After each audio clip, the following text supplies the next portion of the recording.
I'll start the recording then. So it's been a long while when we have talked, and that's why I first thought that I'll take an overview of how is everybody doing? Uh, what are the things which you are currently targeting in your life? If you're targeting preparation, then what is the current level of preparation which you have? What are the things which are troubling you? How are you progressing or planning to progress on this year's attempt? What are the different exams which you're targeting? Then, are you building any skills along with your preparation? Have you planned for something as we move forward uh, in the journey of life? So, all of these things, it's been a long while when we have discussed, and from uh, what I gather, now it's high time that we discuss it regularly. And there are different streams to it.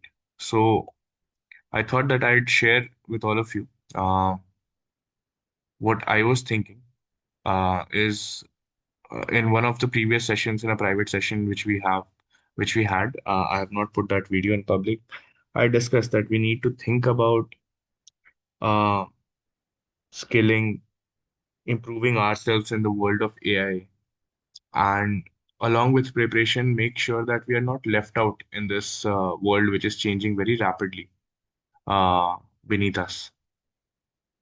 But keeping all that in mind, I understand that most of the people who have joined this group or who listen to me are in the preparation phase of some or the other government exam. Preferably, they are in preparing for UPSC or state PCS. And hence, the core of whatever we talk about should be related to the exam. And whatever else, be it related to career, related to personal advice, related to what you should do, what skills you should build, what are things which you should keep on learning along with it, and in general advice, which we keep on talking in our Telegram channel. And also, we have those discussions regularly among ourselves. These things will keep on happening in parallel. But now we need a more focused approach to help you focus on the core, which is your studies, and meanwhile also help you focus on yourself as an individual. So today's session I have kept due to two major reasons. One is I want to discuss the approach which one should take for preparing for UPSC 2026 prelims. I made a similar video for 2025 initiation and mindset. You can go and have a look at it. The contents of this presentation will also be very similar to what I did in 2025, and hence I'd highly recommend to go and have a look at that video so that if I miss anything today, then you have context from there. And the second thing is, I want to call upon each one of you, all my fellow, not students, but my fellow friends who have been with me. So I have named this community as Sthit Pragya Learning Community. So I want it to be community driven. I want all of you to share your learnings with your fellow students, with your fellow aspirants, so that you help each other. Each one of us have very distinct learnings, way of understanding concepts, the way we look at life. So everyone has something to contribute to others' learning as well as others' approach to anything, be it studies or be it life. So, in that spirit, I call upon every one of the community to come and contribute, or if you want to learn, or if you want to teach others, or if you have come across a concept which you think that you have understood very well or in a different way and you want to share it with other people, then please do message me on the group, on the Telegram group, do share it. And if you want to teach other people, then do tell me. You can share the material and then you can also teach on this forum to other people. And keeping this in mind, I would also like to give opportunity to those people who are in need of uh, anything, they are in need of some financial break, or they are in need of a platform to express themselves. If they reach out to me, then I'll let them have their time with the fellow aspirants. They can teach those aspirants. They can share their inspiring stories with those aspirants. They can ask for help for those with those aspirants, which we generally do in the sessions which we have together. So the first half of this interaction, I'll take you through this small presentation which I've prepared. And then I'll talk about one initiative which one of the students is going to take. Because one, he wants to pursue teaching as his career, and two, he has come forward that he's already doing mentorship for a few students, so he wants to test out his skills, his teaching skills, and how uh, he can contribute to the larger community to see uh, his approach is working or not. So basically, this will be a platform where he can test his own teaching skills, and as well as he can reach out to different kinds of people. We will be happy to help him with this. And I open this forum to anybody who wants to join and contribute to the community. They can join our Telegram channel, they can contact me, they can mail us. And if they want to teach and if they think that they have some value to teach, then they can come forward, and then let's make this actual community which helps each other. Okay, any questions from anyone before we deep dive into the presentation? Any questions? Look, it's been a long time. I would encourage each one of you to interact with me. बहुत दिन हो गया आप लोगों से बात किए हुए, तो जल्दी से आइस ब्रेक करते हैं, अच्छे से बात करते हैं। कोई भी?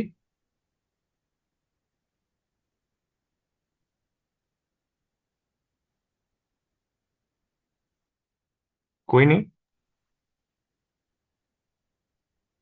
Okay, shall I start or you don't want to talk to me? क्या हो गया है सबको? Hello hello, good evening sir. Hi Vikas, am I बोलिए। Audible sir? हाँ, बोलिए। कुछ नहीं सर, पता नहीं आइस ब्रेक का ऐसा कुछ नहीं है, काफ़ी दिन से बात नहीं हुआ, शायद इस वजह से हो सकता है, रात भी हो गया है। बाकी सर मैं ये पूछ रहा था कि सर जैसे जो आपने बताया ना वो मेंटरशिप देंगे, तो वो हम हम्म। लोग को बेसिकली किस तरीके से गाइड करेंगे, थोड़ा अगर आप आइडिया दे पाएँ तो।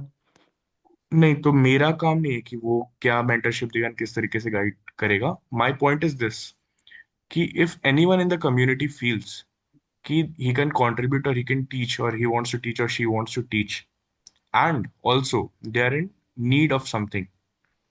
मान लो कि किसी के अटेम्प्ट्स खत्म हो गए हैं एंड उसको समझ में नहीं आ रहा है कि अब जीवन में आगे कैसे बढ़ना है या फिर क्या करना है, मतलब इमीडिएटली अपना फिनेंशियल स्थिति भी ये देखना है। तो मैं अपने तरफ से क्या कर सकता हूँ, मैं अपने तरफ से प्लेटफॉर्म दे सकता हूँ कि आओ, बच्चों से इंटरेक्ट करो, लोगों से इंटरेक्ट करो, आइडियाज लो एंड देन प्रोसीड। अगर मान लो कोई बोलता है कि मुझे पढ़ाना है, मुझे यूपीएससी सिविल सर्विसेज के ही फील्ड में रहना है, मुझे पढ़ाना है, तो मैं ज़्यादा से ज़्यादा क्या कर सकता हूँ कि मैं बोल सकता हूँ कि हाँ ठीक है, आके क्लासेस ले लो इस चैनल पे थोड़े, एंड उससे तुम भी सीखोगे कि पढ़ाया कैसे जाता है या फिर लोग रिसीव कैसे कर रहे हैं, उनका फीडबैक आएगा तो you will also improve. So that is my whole point, that is point number one. The second thing is, जो चीज हमने शायद पिछली बार भी मैंने सोचा था कि मैं करूंगा, कि लोग आपस में जो तैयारी कर रहे हैं, चाहे वो पीवाईक्यूज की तैयारी कर रहे हैं या कोई एक स्पेसिफिक टॉपिक आपने पढ़ा उसकी आप तैयारी कर रहे हैं, and then you want to contribute or you want to share it with other people कि आपने क्या सीखा उससे। तो you can prepare something, one pager or one two slides, and then you can present to other people in this forum, and I upload that video. तो उससे क्या होगा ना कि डिफ्यूज लर्निंग होगी। एक होता है ना डेमोक्रेटिक लर्निंग होना। जनरली एजुकेशन या टीचिंग में क्या होता है कि it's always a monologue where one person is diffusing information and knowledge, and then others are trying to grasp it. But what if each one of you who, like, you feel confident in some subject or the other, in some topic or the other, if you start sharing and contributing, तो आपने भी देखा होगा कि जब आप कोई topic किसी को पढ़ाते हैं तो उससे जो कॉन्सेप्चुअल क्लैरिटी आती है वो शायद खुद से पढ़ने में कभी नहीं आती है। So that is my whole point, कि अगर किसी को जरूरत है तो मेरा जो लिमिटेड रीच है, लिमिटेड प्लेटफॉर्म है, या जितने भी बच्चे हैं एटलीस्ट उनके सामने पढ़ा के देखो, उनसे खुद फीडबैक मांगो, एंड उससे अगर तुम अपना कुछ कर सकते हो, कुछ बढ़ा सकते हो, तो बहुत अच्छी बात है। और नहीं तो इन जनरल भी इफ यू थिंक कि आज एक टॉपिक डिस्कस करते हैं लोगों के साथ, तो you can message me, you can text me. उस ग्रुप पे आप डाल सकते हो कि आज मैं ये पढ़ाना चाहता हूँ, कितने लोग इन हैं। तो उससे क्या होगा ना कि एक फ्लो बना रहेगा and you will also feel excited. And जब आप किसी को पढ़ाने के लिए कोई चीज़ पढ़ते हो या समझते हो, या फिर मान लीजिए कि आपने पूरी प्रीलिम्स 365 पढ़ ली, या फिर पूरा करंट अफेयर्स आपने कर लिया, अब उसको अगर आपको टॉपिक बाय टॉपिक अगर मोस्ट इंपॉर्टेंट टॉपिक्स बताना है, या फिर कोई एक स्पेसिफिक टॉपिक के बारे में आपको बताना है, तो you will think deeply about it, you will prepare deeply about it, and you will always remember it. तो can we take that sort of approach? थोड़ा थोड़ा समझ में आया विकास? यस सर, समझ में आ गया सर। मैं समझ गया सर, आप क्या कहना चाह रहे हैं। क्या कहना चाह रहा हूँ मैं, बताइए। सर एक्चुअल में आप मतलब यहाँ इधर से प्लेटफॉर्म प्रोवाइड करना चाहते हैं वो सर, मतलब बच्चे एक दूसरे से उसके थ्रू मतलब एक्सप्लेन कर सकते हैं, एक दूसरे से सीख सकते हैं। किसी को किसी सब्जेक्ट में अच्छा नॉलेज है वो, और उससे वो अपना एक अल्टरनेटिव कैरियर का भी मतलब अपने स्किल्स भी डेवलप कर सकते हैं कि टीचिंग का उनका कॉन्सेप्चुअल क्लैरिटी भी होगा। तो वो हम्म। मल्टी डायमेंशनली हेल्प करेगा एक दूसरे को। हाँ। तो उस तरीके का प्लेटफॉर्म अपना ग्रुप प्रोवाइड करेगा। हाँ। तो अब मेरे से समझ। अगर कोई नरगिस या जो भी आप लोग ये कर रहे हैं, please do not tamper with the screen. हाँ। सो मेरा ये सिंपल सा पॉइंट है कि अभी अगर कोई मेरे से हेल्प मांगता है, तो मैं लोगों की किन किन तरीकों से हेल्प कर सकता हूँ। मैं उनको अप्रोच और स्ट्रक्चर दे सकता हूँ लाइफ में। मैं उनको गाइड कर सकता हूँ कि क्या क्या करियर ऑप्शंस हैं एंड कैसे कैसे आप आगे बढ़ सकते हैं, क्या क्या चीज़ें आप कर सकते हैं। बहुत कम लोगों को मैं अपने अंडर या फिर अपने फ्रेंड सर्कल में या फिर अपने पूरे सर्कल के थ्रू इंटर्नशिप्स दिलवा सकता हूँ, या फिर I can help them with their careers, but that will be a very small proportion. And कोई अगर स्पेसिफिकली पढ़ाना ही चाहता है, या फिर अपना पब्लिक स्पीकिंग बेटर करना चाहता है, या फिर अपना कोई मेंटरशिप खोलना चाहता है, या कुछ भी करना चाहता है, तो मैं उनके लिए ज्यादा कुछ नहीं कर सकता, मैं बस उनको ये प्लेटफॉर्म दे सकता हूँ, right? So it's my way of trying to help to the best of my abilities anyone who comes and asks for my advice or help. As simple as that. Am I clear? Yes sir. Cool. तो अब थोड़ा थोड़ा मेरे में भी energy आ रहा है, अपनी थकान को मिटाते हुए हम लोग थोड़ा पिछले साल के अपने ट्रेडिशन को कंटिन्यू करते हैं। So as I have told that I had taken a similar session for 2025, which was the initiation and mindset for the prelims 2025. So the contents are very similar to it. You can watch that video to see if I have missed anything. But at least for this, let's मतलब for 2026, let's take a fresh approach. Let's understand what the beast prelims is. Let's try to gauge how do we approach this. uh, no worries Nargis, thank you. So हाँ, मैंने मेरा prelims के को लेके हमेशा से आप लोग के साथ जब भी डिस्कशन हुआ है ग्रुप में भी, जब टेलीग्राम पे भी हम लोग बात करते हैं, तो मैं क्या बोलता हूँ, सिविल सर्विसेज और लाइफ में चाहे कुछ भी हो, चाहे आप जॉब ढूंढ रहे हो, चाहे आप एग्जाम्स की तैयारी, किसी भी एग्जाम की तैयारी कर रहे हो, चाहे आप कॉलेज में हो, या आप कुछ भी जॉब भी कर रहे हो, तो it's a set of problems which you have to solve. And for solving those problems, you first need to understand the nature of the beast or nature of the problem itself. अब UPSC कहने को एक exam है, but it has three distinct parts which are very different in their own rights. उनका nature different है, उनको approach करने का तरीका डिफरेंट है, उनमें किस तरीके से पढ़ा जाता है, क्या नॉलेज गेन किया जाता है, और उस नॉलेज को कैसे यूज किया जाता है, वो डिफरेंट है। कहाँ पे कितना आईक्यू लगाना है, कितना स्मार्ट वर्क करना है, और कितना हार्ड वर्क करना है, वो बहुत डिफरेंट है। और हम लोग जो बार बार बात करते हैं कि स्मार्ट वर्क करना चाहिए, राइट अप्रोच के साथ वर्क करना चाहिए, that is also very different.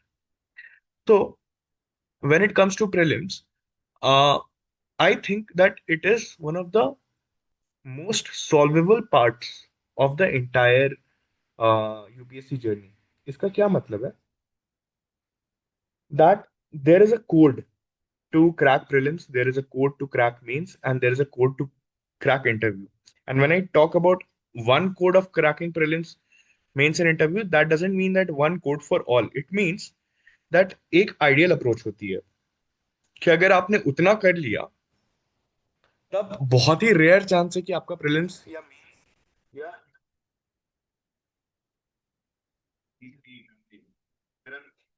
Sir voice नहीं आ रही है। हेलो, अभी आ रही है आवाज? Can yes you sir. Can you hear me? Yes sir. Okay.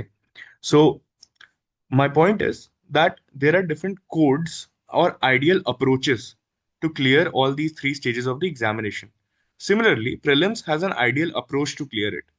Now, each one of the 14,000 or 15,000 people who clear prelims every year have their own way of clearing it, and they lie somewhere in that spectrum from ideal to extremely non-ideal. इसका क्या मतलब होता है कि हर चीज को करने का एक परफेक्ट और एक आइडियल तरीका होता है, एंड हर चीज को करने का एकदम इनपरफेक्ट और एकदम इनआइडियल तरीका होता है।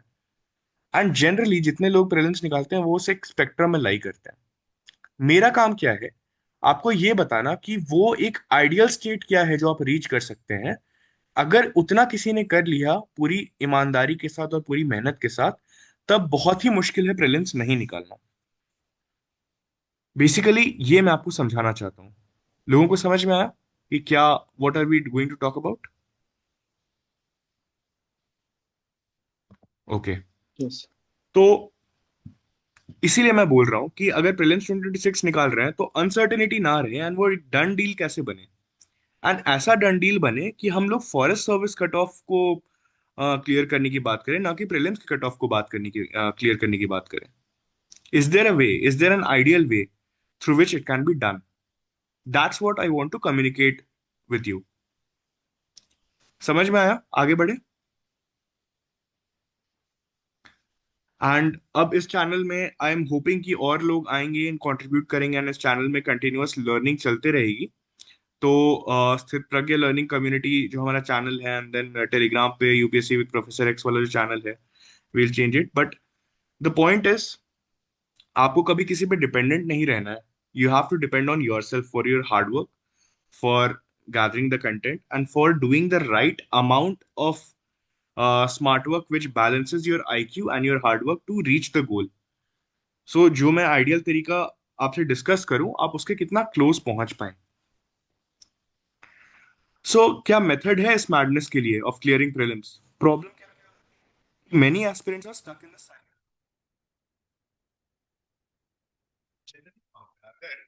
15,000 लोग निकाल रहे हैं तो फॉरेस्ट कट ऑफ तो अराउंड 1,000 लोग ही निकालते हैं, और मैक्सिमम लोग जो निकालते हैं वो कट ऑफ के बहुत। सर वॉइस नहीं आ रही है।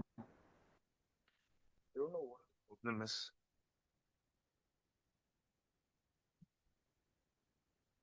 अभी आ रही है आवाज मेरी? Hello, can you hear me? Hello, can you hear me? Yes, sir. Now it's audible. Okay. I don't know what the problem is, may be the connection is not working. जैसे ही voice नहीं आया ना, please आप लोग अपना, हाँ please unmute करके you just call it out. ठीक है? सो माय पॉइंट इज कि is there a method to the madness, and what's the problem? The biggest problem is most of the aspirants who actually clear prelims or miss it are at the margins. तो कभी भी आप जब prelims hall से निकलते हैं तो आप कॉन्फिडेंट नहीं होते हैं कि आपका प्रीलिम्स निकलने वाला है कि नहीं निकलने वाला है, एंड उसके कारण जो आप टाइम एंड अपना मेंटल एनर्जी वेस्ट करते हैं नेक्स्ट 20-25 डेज में, उतनी ही टाइम में आपका मेंस खराब हो चुका होता है। तो इसलिए गोल क्या होना चाहिए? तो सिंपल सी बात है, प्रॉब्लम स्टेटमेंट ये है कि you are not confident enough while going into the prelims hall and even coming out of it whether you will clear it properly or not. And उस अनसर्टेनिटी को हटाने के लिए आपको प्रीलिम्स की तैयारी एक आइडियल तरीके से करनी होगी, और वो आइडियल तरीका इतना आइडियल होना चाहिए कि आप फॉरेस्ट सर्विस का cut of her bar clear करें, इतना कॉन्फिडेंस के साथ आप एग्जाम हॉल के अंदर जाएं। एंड माइंडसेट क्या होना चाहिए कि प्रीलिम्स कोई गैम्बल नहीं है कि निकलेगा कि नहीं निकलेगा। इट्स अ सॉल्वेबल पजल, जो कि आप स्पेसिफिक एल्गोरिदम या एक आइडियल तरीके से if you prepare for it, and ये हम लोग बार बार देख चुके हैं। Every question of prelims is like a puzzle. आप कितने तरीके से उसको सोच सकते हैं, कितना अपना लेटरल नॉलेज यूज कर सकते हैं, कितना अपना पढ़ा हुआ नॉलेज यूज कर सकते हैं, कितना अपना आईक्यू यूज कर सकते हैं। If you'll approach all the 100 questions of prelims with that mindset of solving a puzzle, then you'll see that most of the questions start appearing like solvable problems. ये तो हमने देखा है ना कई बार अपने कितने सारे सेशंस में, एंड जब हम लोग पेपर्स भी सॉल्व करते हैं साथ में। तो यही पॉइंट है कि प्रॉब्लम है कि अनसर्टेनिटी रहती है कि प्रीलिम्स निकलेगा कि नहीं निकलेगा। गोल क्या होना चाहिए कि उस अनसर्टेनिटी को ही हटा दो, डायरेक्टली एम करो फॉरेस्ट सर्विस या उससे ऊपर वाले कट ऑफ के लिए, मतलब प्रीलिम्स का जो कट ऑफ है उससे 20-30 मार्क्स ऊपर लाने के लिए। माइंडसेट क्या होना चाहिए कि प्रीलिम्स को सॉल्व करने का एक आइडियल तरीका है, and that involves treating every question as a solvable puzzle which requires a specific algorithm. And ये क्रेडेंशियल्स, 4 प्रीलिम्स, चारों बार फॉरेस्ट सर्विस कट ऑफ पार किया है, तो इसलिए मैं बोल पा रहा हूँ इतने कॉन्फिडेंस के साथ, बिकॉज मेरे, सिर्फ मैंने नहीं किया है, मेरे एक्सक्यूज कई मी सर। सारे फ्रेंड्स भी हैं जिन्होंने, सर आपका अगर एक, वॉइस ब्रेक हो गया। ठीक है, जब, हाँ अभी आ रही है ना आवाज? तो मैं बोल रहा हूँ कि ये जो मैं बोल रहा हूँ ना कि प्रॉब्लम, गोल एंड माइंडसेट, ये सॉल्वेबल है, बिकॉज मैंने खुद 4 बार ना सिर्फ प्रीलिम्स निकाला है बल्कि लगातार फॉरेस्ट प्रीलिम्स निकाला है फ्रॉम 2020 टू 2023। एंड ये सिर्फ मैंने नहीं किया है, मेरे बहुत सारे दोस्त जो अभी आईएएस हैं, आईएफएस हैं, आईपीएस हैं, उन्होंने भी किया है। तो आप देखेंगे कि जो लोग एक बार प्रीलिम्स का फॉर्मूला क्रैक कर लेते हैं तो वो हर बार निकालते जाते हैं, उनको कभी दिक्कत नहीं आती है। एंड जो लोग नहीं क्रैक कर पाते हैं उनको टाइम, मतलब ऐसा हो जाता है कि 4-4 5-5 अटेम्प्ट लग जाते हैं, एंड वो लोग बहुत अच्छे होते हैं, मतलब they are extremely good in mains and extremely good in interview. तो आप कई बार ऐसे केसेस देखते होंगे कि 3 बार से प्रीलिम्स नहीं निकला, 4 बार से प्रीलिम्स नहीं निकला, एक बार निकला और उसी में सिंगल डिजिट रैंक आ गई या डबल डिजिट रैंक आ गई।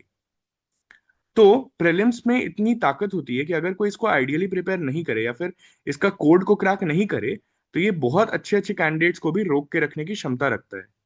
Do people understand that? Do you agree with it? Does it make sense जो मैं बोल रहा हूँ? तो इसी लॉजिक से आगे बढ़ते हुए हम लोग पहले प्रीलिम्स का गेम समझते हैं कि प्रीलिम्स है क्या।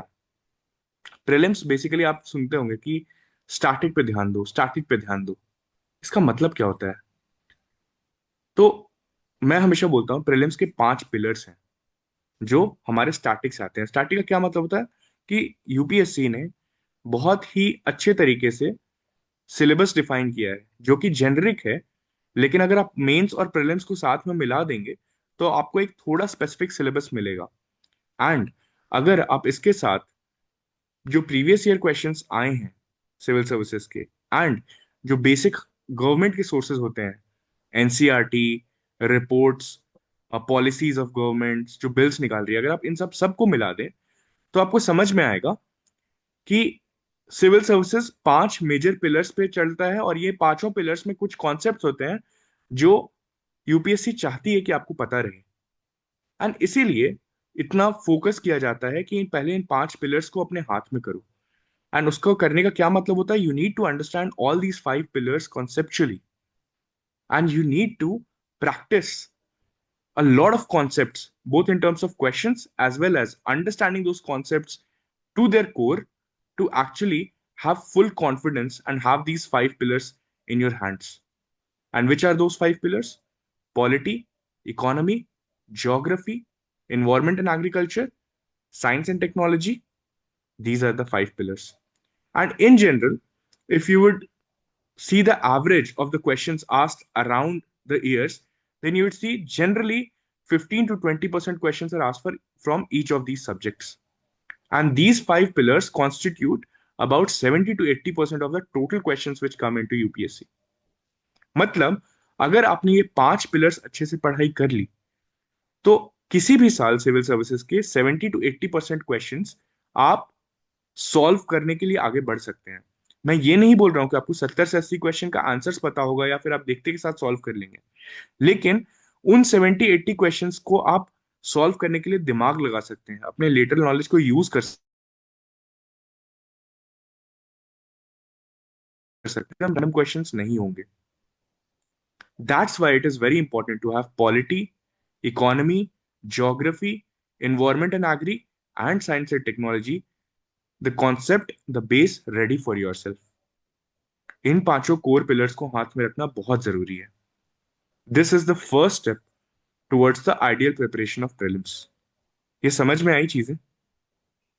Yes, no? Yes sir. Okay. अब इसी में एक क्या होता है कि आरओआई ट्रैप होता है।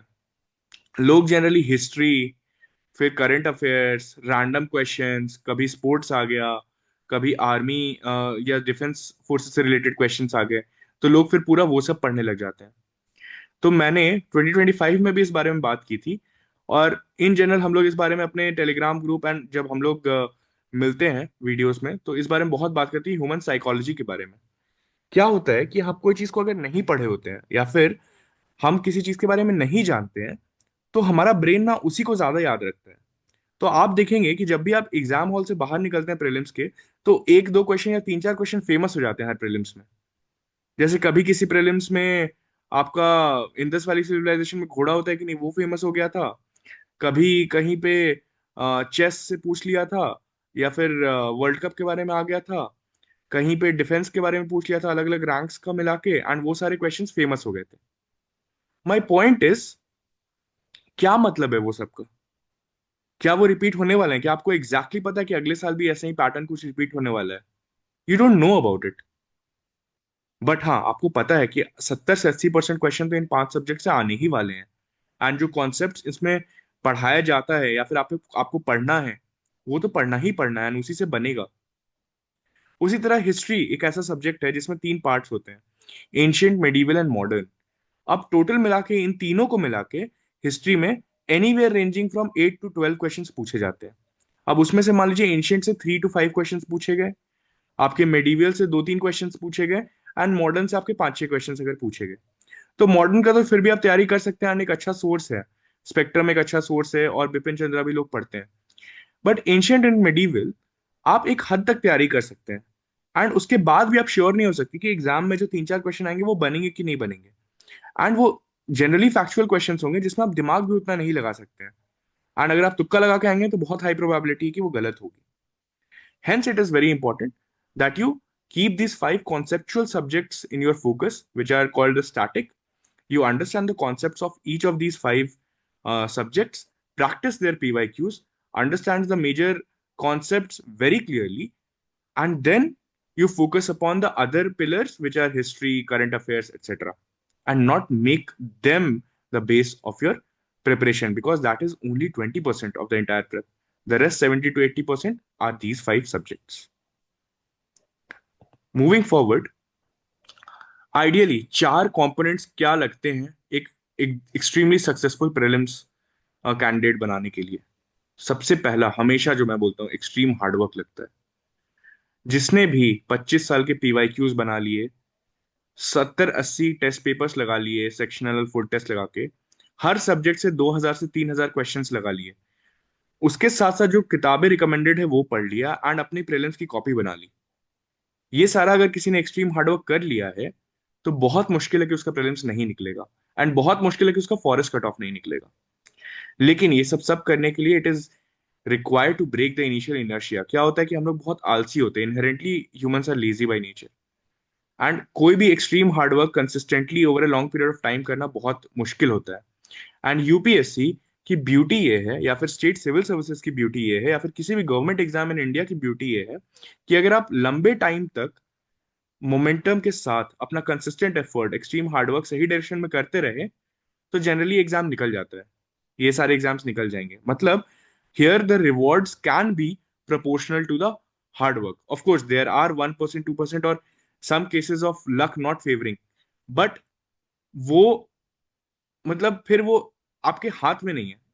इन जनरल जितने लोग अगर अच्छा मतलब एवरेज आईक्यू है, और एक्सट्रीम हार्डवर्क भी कर रहा है, अपना कंसिस्टेंटली मोमेंटम बिल्ड करके काम कर रहा है, तो जनरली एग्जाम्स निकलते हैं। Second most important pillar is breadth of knowledge, खासकर प्रीलिम्स के लिए। आप कितना वाइडली, अब आप देखेंगे कि जो बचपन से क्विजिंग करते आए हैं, बचपन से अलग अलग टाइप की किताबें पढ़ता है, नेशनल जियोग्राफिक डिस्कवरी देखता है, उसको यूपीएससी का सिलेबस पढ़ने में बहुत मजा आता है, एंड जनरली वैसे लोगों का प्रीलिम्स भी बहुत जल्दी निकलता है, बिकॉज ब्रेड्थ ऑफ नॉलेज बहुत ज्यादा है। तो it's important that you don't just study about जो भी सिलेबस जो हम नॉर्मली सब कोई पढ़ रहा है, बट आप और भी अलग अलग टाइप के सोर्सेज को पढ़ें जिससे अपना नॉलेज एनरिच करें। अब आईक्यू एंड क्रिटिकल थिंकिंग, मैं हमेशा बोलता हूँ कि प्रीलिम्स में हमेशा ओपन माइंड के साथ जाना चाहिए, एंड सारे 100 के 100 क्वेश्चंस आपके लिए पजल्स के जैसे हैं।